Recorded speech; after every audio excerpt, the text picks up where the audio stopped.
On the surface, it's all smiles and handshakes in Beijing, as African leaders gathered for a major tri-annual meeting.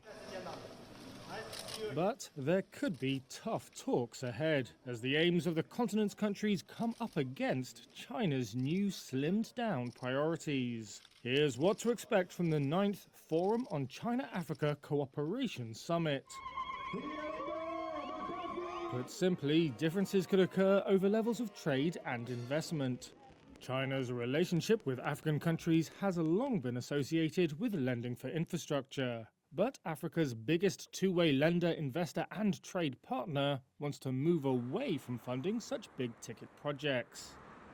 Instead, it wants the 50 African nations at the summit to take more of its goods, particularly around green technologies.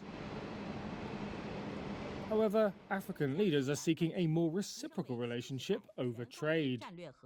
Delegates want to hear how China plans to meet an unfulfilled pledge from the last summit in 2021 to buy $300 billion worth of goods.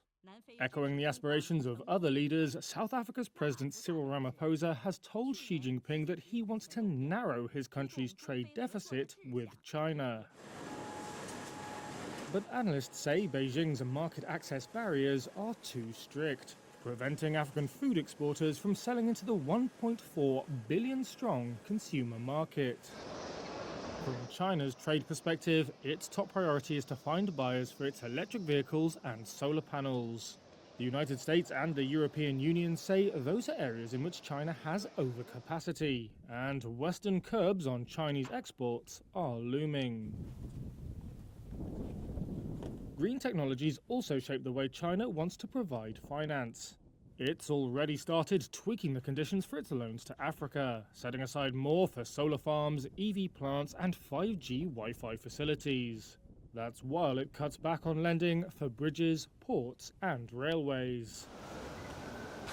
African leaders, however, will seek assurances on the progress of incomplete Chinese-funded infrastructure projects. That includes a railway designed to link East African countries. They'll also be looking for quicker financing solutions to a growing debt crisis across the continent.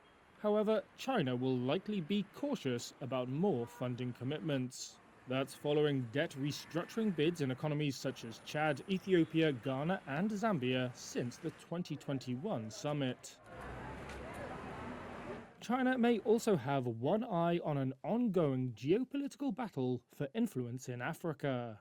To avoid losing market share, the United States has started hosting African leaders.